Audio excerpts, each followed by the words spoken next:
Hi everyone, welcome to Hot House. I'm your host, Patrick Howard. Our guest today is Joe Sacco, the recipient of multiple awards over a career spanning 4 decades. Mr. Sacco is best known for his unique brand of graphic journalism, an iconic style he practically invented. Sacco's work portrays the plight of the disadvantaged in striking detail, with emphasis on individual human stories. His most recent work, Paying the Land, chronicles economic challenges confronting a First Nations community in Canada. Sacco is also widely recognized for his coverage of conflict zones, from the war in Bosnia to the current struggles in the Middle East. In response to recent events, a new edition of Sacco's pioneering graphic novel, Palestine, has been reissued, along with a new weekly series titled The War on Gaza, available on the Comics Journal. Joe, welcome. Thanks for joining us. My pleasure to be here, Patrick. Great. For those that may not be familiar with your work, your style, your journalistic style, has been described as immersive. You are able to place yourself and the reader immediately into the action with an unfiltered eye. How did you come to choose this over a more orthodox approach to journalism, and why do you think this works so well with your subject matter? Well, the reason I chose it is because I was a cartoonist, and there are orthodox ways of doing journalism. I studied journalism, and I wanted to be a hard news writer. I never really thought of doing journalism in comics form, but I mean, to make a long story short, I never got a job in journalism after I got my degree that satisfied me in any way, Yeah. and I fell back on comics or drawing, which was just, it's more than a hobby, but something I'd been doing a long time. And so I sort of came to journalism again through comics, which is what I had started to do at that point. So in a way, I wanted to do comics. The journalistic impulse was still in me, and those two things ended up together. But obviously, there are things about comics that I think work really well. I mean, for one thing, you just open the book and you can be in a place. The reader will find him or herself, themselves in a refugee camp in Gaza. I mean, if you can draw that sort of thing, you can draw people into that picture.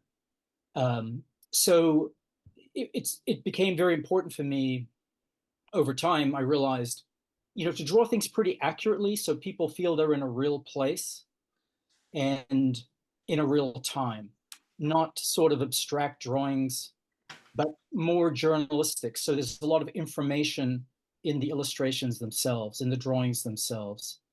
So that's sort of just the nature of the beast allows it to be immersive. And to me, that's the great strength of comics, is that a reader will find themselves just dropped right in a place.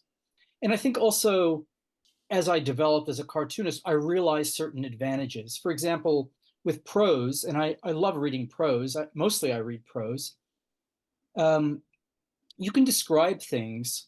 You can describe the street as being very busy. You can describe the cars, you can describe the carts, you can describe the people. But you can do that sort of once, but with comics, you can have that in the background continually. So whatever's going on in the foreground, the reader's going to feel that there's something else going on in the background, that there's city life going on. You're not just describing the city life in 1 or 2 sentences or a paragraph. It's there with you the entire time. So there are these other sort of advantages I began to sort of tease out, I think, but quite organically. Yeah. Well, your work is very detailed, and it's also very humanizing.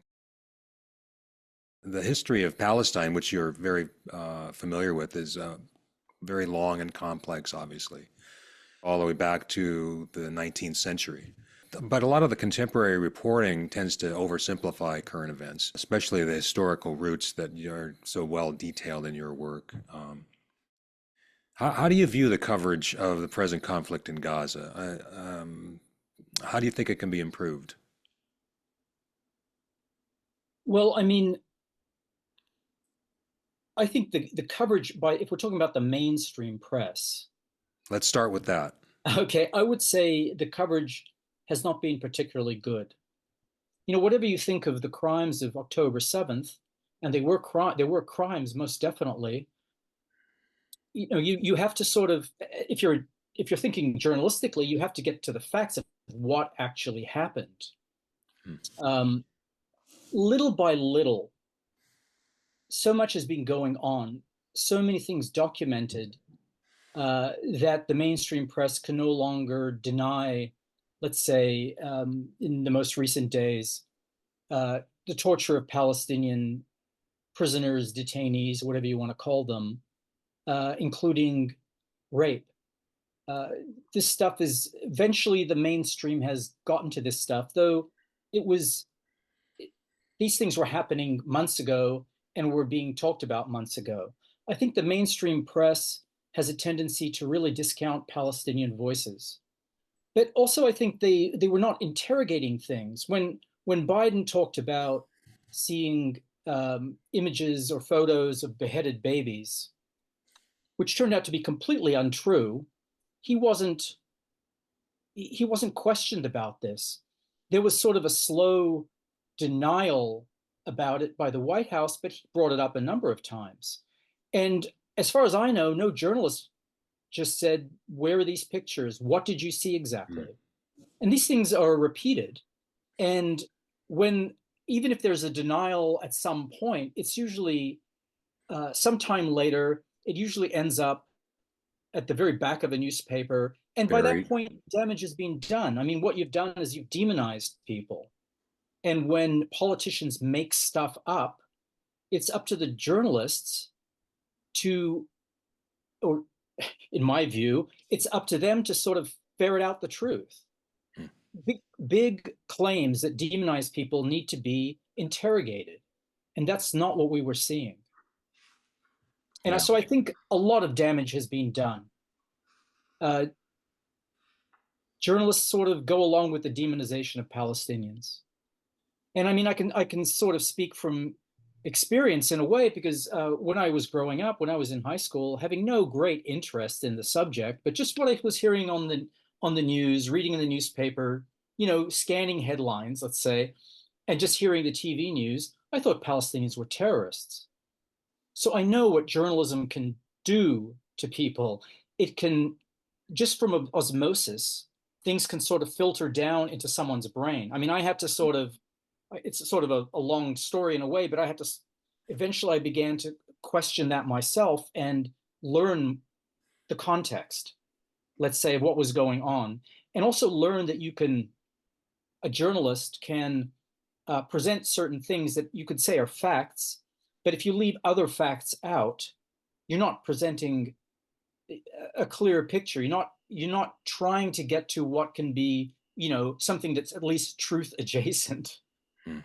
So I have a problem with mainstream media for many things, not just this particular issue. Right. Um, they sort of start to question things or start to bring things up when they kind of have to.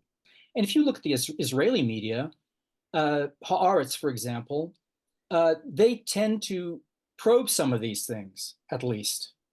It seems like in some ways it's got more freedom than American papers Hmm. seem to. But I think because of social media, because of the images that are coming out, and really because of networks like Al Jazeera, you just cannot deny these Hmm. things. You cannot look at the carnage and not begin to wonder what's going on. And so I think the context is important for people who need to sort of know the history of how we got here, and that things didn't just start on October 7th.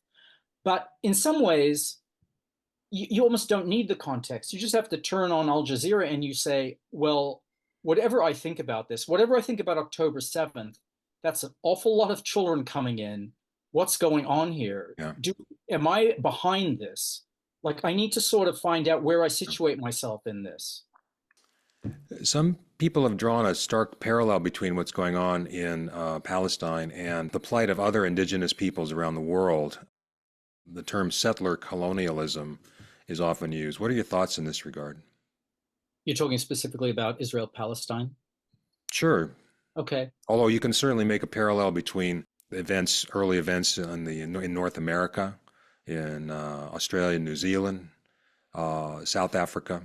There Yeah. seemed to be a pattern of um, bringing settlers in order to change the demographics and ultimately gain possession of a land. Yeah, it's about land in one way or the other, whether it's about resources, as it is in, let's say, northern Canada, or if it's about actual space in which settlers want to live. We sort of acknowledge that those were settler colonial projects, even if we are the beneficiaries of them. But we tend to think of that was a period long ago, imperialism. Yes, we're sort of living with the sins of what happened, but that page is being turned. What's interesting about Israel at a time when, after World War II, a lot of the nations, a lot of the colonized nations were being decolonized. They were gaining their independence. This was an example of a project where people were settling and colonizing uh, a place, and um, it's it's when you think about what happened to the Jews in World War II and before. I mean, there's a great history of persecution, as I hope most people know. You know, you can. I think you can almost understand. You can understand sort of the imperatives of Zionism. Jews in Europe simply were not safe, or they didn't feel safe. Even after the war, Jews were killed. So you can, I think you can understand that whole project, which actually the project precedes, the Holocaust. But to me, there's no denying that in creating a place for Jews to live, other people were displaced. And from the point of view of the indigenous people there, who were not living in Europe, who did not do these things against the Jews, this was something that might have been hard to understand or put in the right context. So for them, it's like their land is being taken away, they're being expelled. So whatever fulfillment came for the Jews after World War II came at the expense of the Palestinians. If it had been frozen, let's say at the 67 borders, then you could say, well, yes, the settler colonial project came about, but we've turned the page on that now, and let's have a Palestinian state, an Israeli state, and let's try to work this out. But the settlement and the colonization continues into the West Bank. I mean, the project is ongoing. It didn't freeze at 67. It's ongoing. So it's hard to disassociate it from settler colonialism. Yeah, so we've in the current conflict, we've just rounded the corner on 40,000 dead if you include the recent activity on the West Bank. From reading your work, it seems like there's a real eye for an eye mentality that pervades the region. And given that, I mean, is there a way out? Is there a way forward? One of your interviewees noted that journalists have been coming to the Middle East for decades, and yet nothing seems to change. Uh, so, two-part question, I guess. What do you hope your work will accomplish, and what do you think is the way forward for that region? The Well, second one is probably harder than harder question. what I hope my work will accomplish is just to, um, you put it earlier, you sort of said it earlier, humanize the Palestinians, um, let them speak. I mean, I don't think so much of giving them a voice. I think they have a voice, but it's just sort of lending my ear is how I kind of think about it. So I want people to see Palestinians not just as victims, not just as people fighting back, but as human beings.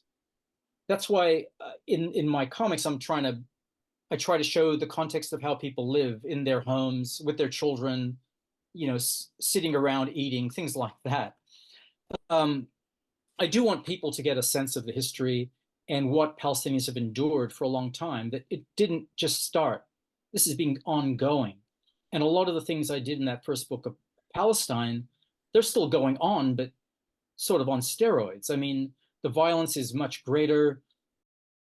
The house demolitions that I was seeing back then is much greater. The torture of prisoners is on, it's continuing. It's more ferocious. So the hope was just to give people an idea of what's going on. And also knowing that it's not like I think I'm going to change the world, but you realize there are other people who are sort of in this fight together or are also interested in this particular issue. And I always think of it as sort of a popular front where filmmakers, cartoonists, writers, poets are all sort of working towards one end or an end. Mm-hmm. As far as what the future holds, that's a hard one. It was easier to outline what might have worked earlier. There seemed to be, I won't say a complete consensus, but some understanding that the 1967 border would probably stay and that there'd be a Palestinian state and an Israeli state side by side. That was kind of the vision some years ago. But now with the ongoing settlement in the West Bank, and the settlers have doubled since, or I'm not exactly sure what the figure is, but it's about 800,000 settlers. I don't know how it was about 250,000 perhaps during the Oslo Accord. So the amount of settlers has just gone up. And more land is being expropriated. Palestinians are being driven out of their villages in the West Bank. So it's hard to imagine really without removing those settlers and putting them back in the 67 borders, how are you going to have two states? The two-state solution seems to be a non-starter at this point. But it seems that was the intention. The idea was to create facts on the ground that would make a Palestinian state impossible. Hmm. So then the next step is, well, if we can't have two states, what can you have a one state? I think there are a lot of people who, I share this sort of utopian vision in a way of a truly democratic state where everyone participates equally, where Jews and Arabs can live together, Jews and Palestinians. That would be sort of an ideal situation. Is that feasible now? With the way the violence has also made it really hard to imagine people living together in one state. Frankly, I'm worried about the future because it seems like a zero-sum game. I mean, what the Israelis seem to be wanting to do is to make it so that Gaza is ethnically cleansed. And the way to do that is to kill a whole lot of people, injure a whole lot of people, destroy the homes, destroy the universities, destroy the schools, destroy the hospitals, destroy the water treatment plants, and just make it an uninhabitable place. I mean, you've seen pictures of it before and after. It was always arid, but there was vegetation, and now that's just being bulldozed out. So the intent seems to be to a maximalist solution, get rid of all the Palestinians there, and perhaps get rid of them in the West Bank. So if we're in a situation where it's one side is going to push things as far as they can go, if the shoe's on the other foot, what do we expect the other side to do? This is not what I want to see. It's not what a lot of people want to see, but it seems like the options for true peace and, let's say, justice, because that has to be wrapped into it, are being reduced, limited. They're backed into a corner, and at some point we might not be able to see them at all. So I can't say what's going to happen. Yeah, a creative solution, I think, has to not rely on the assumptions of the past, because we have a new reality. It's kind of like when 9/11 occurred in the United States. I mean, there was pre 9/11 and there's everything after. So I think the reality has completely been altered. So even if optimists like yourself and myself, hope for a two-state solution, other options have to be on the table. More creative thinking has to be on the table. Otherwise, that region is just going to be in a flame for who knows, generations. Right. And I mean, the other thing to consider is that the United States sort of bankrolls this whole thing, provides the weapons. And if anyone can put pressure on Israel to sort of live within its means, it would be the United States. Where is that going to happen? Well, maybe in at some distant point. But right now, it seems that almost every politician that you can think of in the U.S. is is going along with this. What's going on? Well, Doesn't seem to really politicians, say. yeah. Sorry, go ahead. No, you go finish. Well, I don't see anyone saying we're going to put the brakes on this or we need to put the brakes on this. It's just a bunch of talk. Well, people that do say we're going to put the brakes on it get roundly criticized and accused of everything under the sun. Or like Cory Bush just, voted out by basically by APEC. I want to switch gears a little bit and talk about your last work, your most recent work, Paying the Land, which deals with disruption of First Nations culture in Canada, partly due to outside economic forces, but also internal conflicts about how to respond to those economic forces. So I'm wondering, in the context of what we've been speaking about, are you any more hopeful for the First Nations peoples of North America, given what you've experienced in with the Dene people?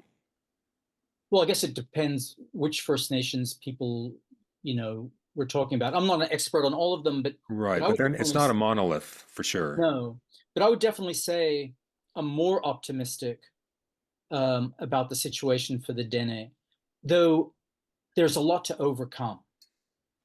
Clearly, there's a lot to overcome. But I met a lot of younger people who have become sort of aware. They're very aware of the situation. They're very politically astute, and they're very self-consciously asserting themselves as Dene, and in a lot of ways finding out what that means, which means drawing on the knowledge from their elders, who've always sort of kept the faith. There's a real nucleus of elders in the Dene who've really kept the faith about who they are. I mean, they were obviously damaged by things like the residential schools, but Right. they managed to come out of that, and they understand what's going on, and they're very much ready to transmit what they know. And there's another nucleus of younger people who responds to that. It doesn't mean that the society doesn't have a lot of problems and issues. It does, because after the horrors inflicted by the residential school system, cutting young children off from not just the land but from their families, really damaged the culture.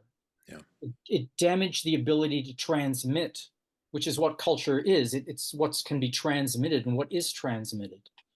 So the Canadian government very purposefully tried to end that.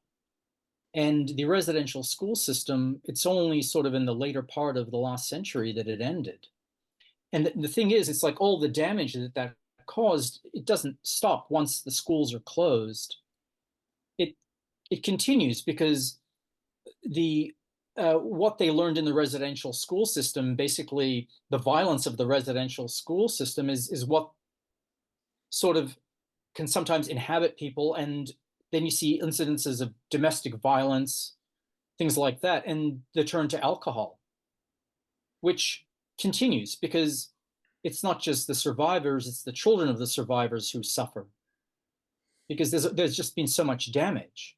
But what makes me hopeful is that you have people who've really sort of assessed the situation, who really, they can look at what the Euro-Western model has done to them, and they can sort of tease it apart, and they respond to their own strengths. And that to me is what gives me hope. Yeah. in that particular situation. Yeah. Well, I'm optimistic, cautiously optimistic from what I've seen. There seems to be a resurgence of pride in one's ancestry among the First Nations, at least in the United States. And I would even include the Hawaiians with that really terrible history of conquest that took place in the late 19th century. But I think there is a resurgence of people asserting their individuality and their tribal histories. A lot of it is just talk, and I hate for it to be just window dressing, because a lot of it is, because you really need to back that up with economic justice, educational justice, and some kind of way forward for those people that can be at the same time assimilated into the mainstream culture while keeping their heritage. Otherwise, you're going to have pockets of poverty that are just going to be, again, generationally sustained for, indefinitely. Very well said. I mean, I certainly couldn't have said that better. That was great. Thanks.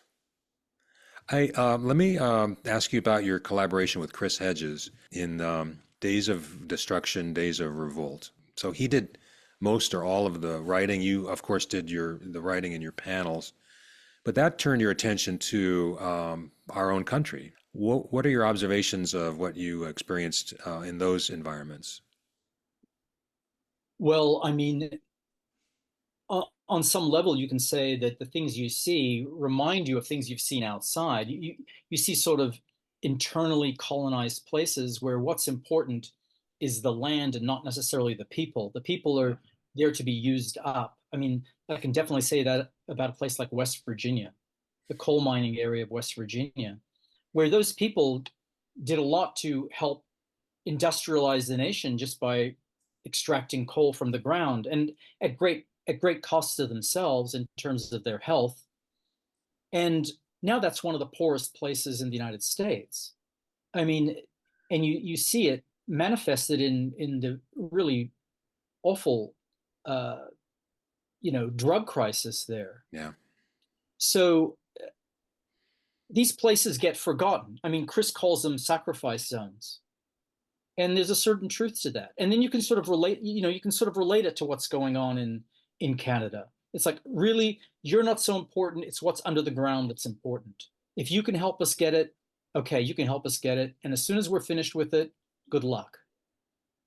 I live in Portland, Oregon, and we have a real homeless crisis here, as you know.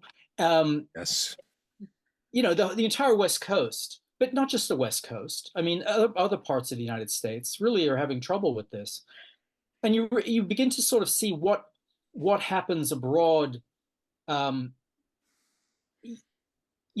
It's like there are tents in Gaza, there are tents on the streets of Portland. Like, what is this all about? In some ways, they're related. Yeah. Because our war machine, the focus is on armaments and war. That's where the big bucks are. It's not on the people of this country.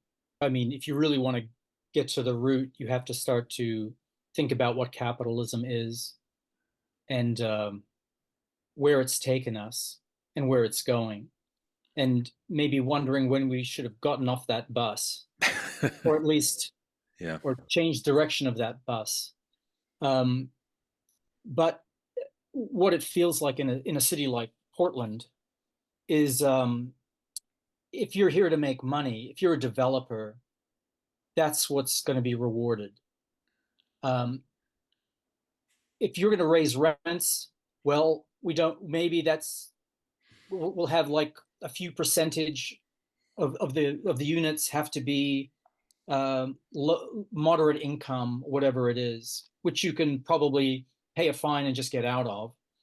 So it's like, you have rents going up, you have student debt is sort of catastrophic. I mean, I graduated from the University of Oregon. I got a degree and my debt was $1,500. Wow. That was back in the early 80s. Sure. Okay, and maybe that was more money back then, but come on, some young person coming out with a debt of $100,000 or $200,000, that's like having a house mortgage. And then they're facing rents that I had never had to face. I mean, I was living in Portland, um, working part-time at the library, and I could pay my rent, and I could buy food, and I could go out and get a drink when I wanted to. I wasn't really, okay, it was modest living, but that's exactly how I learned my craft, is because living in a city like Portland allowed you to learn your craft if you were an artist. You didn't worry about things. Now, how can someone pay as much as they're paying now, with already saddled with debt? I don't know how they do it at all. So it seems like we're building in the problems of the future. We're just weaving them into the present. And I think it's really troubling. And you have to stop and say, well, who's making the money? Why should they be making so much money? And what about the people who aren't that sort of voracious? Yeah. Well, I think a lot, we're going to date our encounter here a little bit, but I think a lot of the discussion about the Democratic candidate in 2024, out of that emerged a lot of talk about what the donors think and what the donors are going to do. And, it's been pretty obvious to a lot of people that the donors really run things. Oh yeah. I mean, it's troubling because um, I would like to see more aspects of democracy, along with all the things you mentioned. Um, there should be better education. There should be all kinds of things that make it easier for people to participate or have the leisure to think about these sorts of things. But people are struggling to survive. People come home and they're just burned out from work. They just want to sit and have a beer. I don't blame them. Till they go to their second job, right? Or until they go to their second job. And there are a lot of people with second jobs now. Yeah. Well, let's switch gears a little bit. So I don't think we're going to solve that problem too quickly. We've done our best, We've Patrick. done our best. We're doing our best right now. I want to ask you about the technical aspects of your work. It's so, um, I'm going to say it's so mind-bogglingly detailed. I can't imagine one human being producing the number of books that you have, and I've got them. I tried to pull them all, to read them all before our interview, and I realized half of my shelf was your books. So, but so many beautifully rendered. You call them comics. I call them graphic art. But has your technical approach changed at all over the years? Is every part of every panel hand rendered, or have you adopted any new technology, any computer-based adjuncts to help you produce your work, or is it all kind of one man, one pen? Yeah, in short, it's one man, one pen. I mean, when I started cartooning when I was 6 or 7 years Yeah. old, I mean, that was kind of why, that's why kids draw, because they just get a crayon or a pencil or a pen, and there's a piece of paper, and they can do something, they can create. I sort of stuck to that. Nothing's really changed for me. So, I have pens and I dip them into ink, and I have board and I pencil on a board and then I ink on the board. Um, I don't use a computer except to scan my art now, because I've had art lost in the mail. It seems to be very inconvenient for a publisher to receive a whole bunch of art. So I scan my art myself, and that's the extent of it. I don't use Photoshop. I actually love the experience of drawing.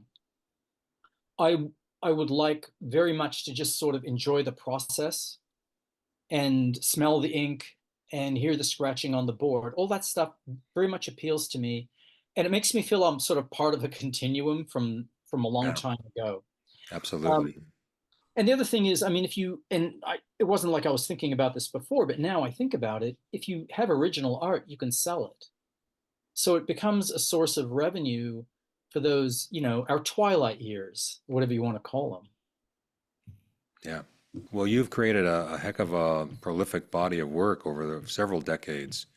I can't imagine your style and your focus has not influenced the current generation of graphic journalists or comic writers. I hope cartoonists, what they get is that cartooning doesn't have to be just about sitting at home writing your very narrow autobiographical piece. That can be that's well and good, and some of those pieces are great, and that's how I started. And in some ways, autobiography is wrapped up in what I do. I came out of the autobiographical tradition. Hmm.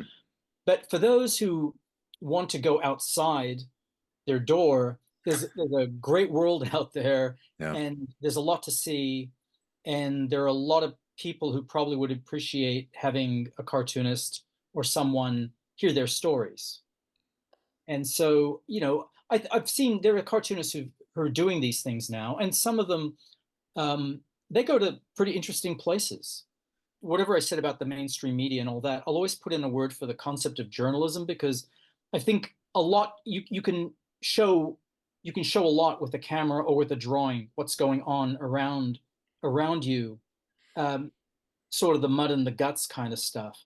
But sometimes it does take being able to investigate things, being able to research, Hmm. and being able to question things to find out why something is happening or what's really going on, besides what you're seeing in front of you. Yeah. Because sometimes you're seeing something, but you want to know, well, why is that happening? And that's sort of part of what journalism does. Yeah. It seems like there's a current trend with the Marvel universe and other works to just kind of create this fantasy world where we can escape from our real world. And you're just the opposite. You are right in the middle of the stark reality. I don't know. Everyone needs escapism on some level. I think some is a little more productive than others, and I have to acknowledge that whatever I can say about Marvel or DC, it is part of the ecology of comics, Sure. and maybe what I do would have a harder time existing without them just creating Sure. that sort of petri dish. Yeah. Well, Joe, any other things you want to share with our audience? I just finished a book about India, which will be coming out, Oh, I think, sometime next year.